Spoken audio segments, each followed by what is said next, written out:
मंडळी, आजकाल वाद कुठे आणि कसा होईल हे सांगताच येत नाही. पण वाद झाल्यानंतर सुद्धा पुढे तो नेमकं काय वळण घेईल हे सुद्धा बोलता येणं कठीणच आहे.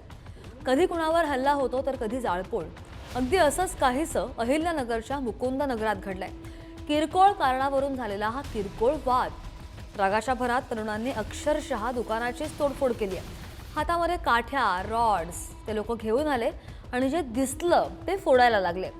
काउंटर, काचा, शटर, स्लाइड्स, गाडी, जे दिसलं ते त्यांनी हाणलं. किती तो राग आणि किती तो रोष. वादाचं कारण तर क्षुल्लकच होतं, मात्र झालेला प्रकार अगदी गंभीर झाला. त्यामध्ये एक तरुण जखमी झाला तर दुकानाचं भारी नुकसानही झालंय. तेव्हा आलेला राग योग्यपणे शांत केला नाही तर तो काय करू शकतो हे आपण पाहताच आहात.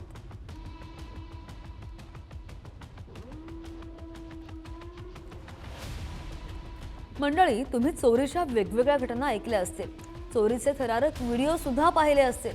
बरं, आपल्याला भुरटे चोर, दुचाकी चोर आणि सोनसाखळी चोरणारे चोरटे ऐकायला किंवा पाहायला मिळाले असतील. पण आपल्याला या व्हिडिओमध्ये दिसणारा चोर जरा हटके आहे. तो घराबाहेर पडल्यानंतर अपार्टमेंटमधील रहिवाशांचे त्यांचे बूट आणि सँडल्स गायब करतो. हो, तुम्ही बरोबर ऐकलंय. इतकंच नाही, चपलांची चोरी करून एका रिक्षामधून तो निसटून सुद्धा गेलाय. हैदराबादमधील ही घटना आहे. चोरट्यांनी अक्षरशः धुमाकूळ घातलाय आणि त्यामुळे या बूट आणि सँडल पळवणाऱ्या टोळीचा पोलिसांनी मुसक्या आवळाव्या अशी मागणी आता तिथले स्थानिक नागरिक करताना पाहायला मिळत आहे.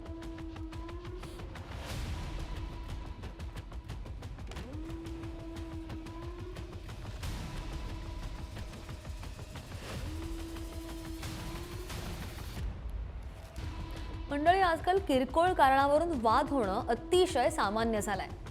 मात्र जेव्हा हेच किरकोळ कारण एखाद्या हत्येसाठी जबाबदार ठरतं तेव्हा काळजात अगदी धस होतं. असाच काहीसा प्रकार हैदराबादमध्ये घडलाय.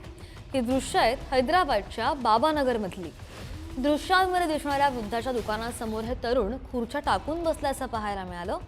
तितक्यामध्ये ही वृद्ध व्यक्ती येते आणि त्यांना खुर्च्या काढण्यास सांगते. हे तरुण ऐकत नसल्यानं त्या खुर्च्या फेकू लागतात. खुर्च्या फेकून दिल्या त्यामुळे या तरुणांची माथी भडकतात आणि त्या वृद्धाला हे तरुण बेदम मारहाण करतात. या मारहाणीमध्ये या वृद्धाचा मृत्यू झालाय.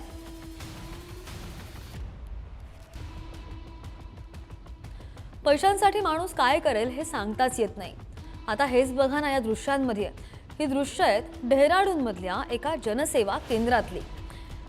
हे 3-4 व्यक्ती येतात, अलगद शटर उघडतात आणि जनसेवा केंद्रात शिरून आतमध्ये बसलेल्या कर्मचाऱ्याला बंदुका दाखवून लुटण्याचा प्रयत्न करतात. बरं, नुसते धमकावत नाही आहेत तर त्या कर्मचाऱ्याच्या हातातला मोबाईल हिसकावून घेतात. एक जण तर टेबलवर चढून आतल्या बाजूला उडी मारतो आणि ड्रॉवर उघडून चोरी करण्याचा प्रयत्न सुद्धा करतो. इतक्यामध्ये हा कर्मचारी खुर्ची उचलून त्यांच्या अंगावर फेकतो आणि हे चोर निसटून जातात. या चोरांनी बंदुका दाखवून कर्मचाऱ्याला धमकावत तब्बल 3.5 लाखांची लूट केली आहे.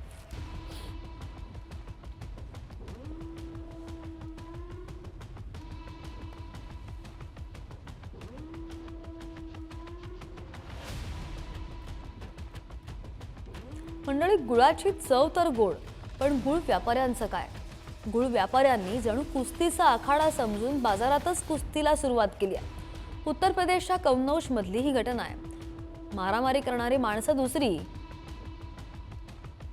दुसरी तिसरी कुणीही नसून गुळाचे व्यापारी आहेत. अगदी क्षुल्लक कारणावरून व्यापाऱ्यांनी मारामारी केली आहे. मग काय बाकीचे तरी कसे शांत बसणार? गुळ व्यापाऱ्यांचे 2 झाले आणि ते आमने सामने उभे ठाकले. हे त्याला मारतंय, ते त्याला पाडतंय. कुस्ती तर चांगलीच रंगली होती. आता गुळ व्यापाऱ्यांमधला गोडवा जास्त झालाय की कडवटपणा, असा प्रश्न उभा राहतोय.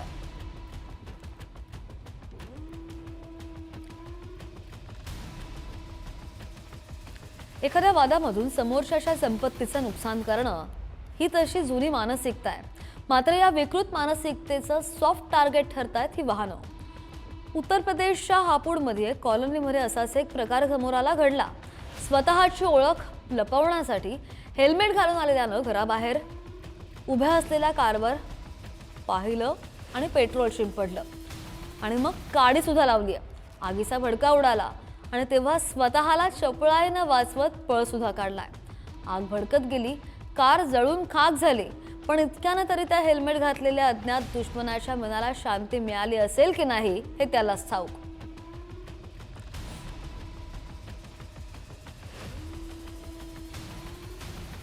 अमरावतीमध्ये चोरीच्या घटनांसोबत दुचाकी चोरण्याचा देखील सुळसुळाट पाहायला मिळतोय. घरासमोर गाडी लावताय, तुमच्या गाडीवर कुणाची पाळत तर नाहीये ना? ही दृश्य जरा काळजीपूर्वक पहा मंडळी. ही दृश्य आहेत आपल्या अमरावती शहरातल्या गाडगेनगर भागातली. गाडगेनगरामधील संतोष भवन लाईनमधील गणपती मंदिराजवळ पहाटे 4 वाजताच्या दरम्यान एक चोरटा तोंडाला रुमाल बांधून येतो. त्याने दुचाकीवर बसत गाडी सुरू करण्याचा प्रयत्न करतो आणि काही वेळातच ती गाडी घेऊन तो पसार सुद्धा होतो. त्यामुळे या चोरट्यांना कायद्याचा धाक उरलाय की नाही असा सवाल उपस्थित होतोय. या दुचाकी चोरट्यांवर कडक कारवाईची मागणी तिथले स्थानिक नागरिक करतायत.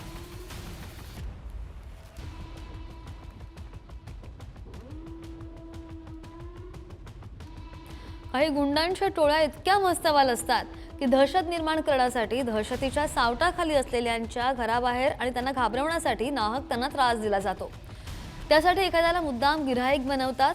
झारखंडच्या बोकारोमध्ये एका टोळक्याचा असाच एक मस्तवालपणा समोर आलाय.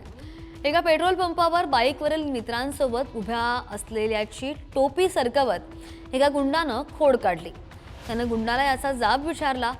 टोळक्याला निमित्त मिळालं आणि त्या तरुणाला मारहाण करायला त्यांनी सुरुवात केली.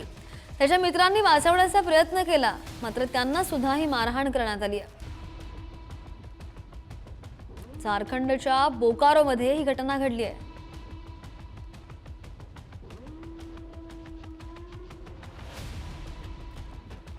मंडळी, लायब्ररी म्हटलं की आपल्याला समोर काय दिसतं? पुस्तकं आणि अभ्यास. बाहेरच्या गोंधळात एकाग्रतेने अभ्यास होत नाही, म्हणून शांततेमध्ये अभ्यास करायला माणूस कायम लायब्ररीला जात असतो. पण इथे तर भलतंच घडलंय. शांतता असणाऱ्या लायब्ररीमध्ये बेदम मारहाण होतीये. ही दृश्य आहेत राजस्थानच्या एका गावातली. या ग्रंथालयात काही तरुण येतात आणि तरुणांमध्ये ही हाणामारी होते. 2 गटात किरकोळ कारणावरून वाद झाला आणि त्यामुळे झालेल्या मारहाणीत या तरुणाचा मृत्यू झालाय.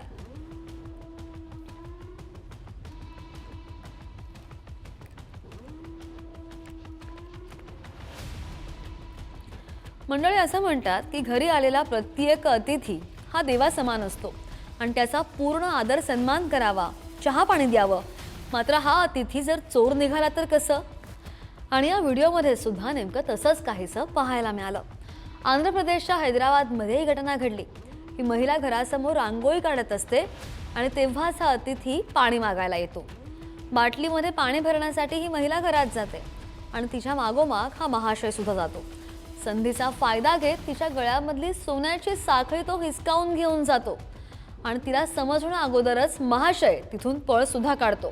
ती लगबगीने बाहेर येते आणि त्याच्या मागे जाते. पण काय फायदा, कारण तोपर्यंत हा चोरटा पसार सुद्धा झालेला होता. तेव्हा तुमच्या घरी सुद्धा असं अनोळखी कोणी आलं तर पहा, पाणी वगैरे द्या, मात्र सावधान सुद्धा राहा.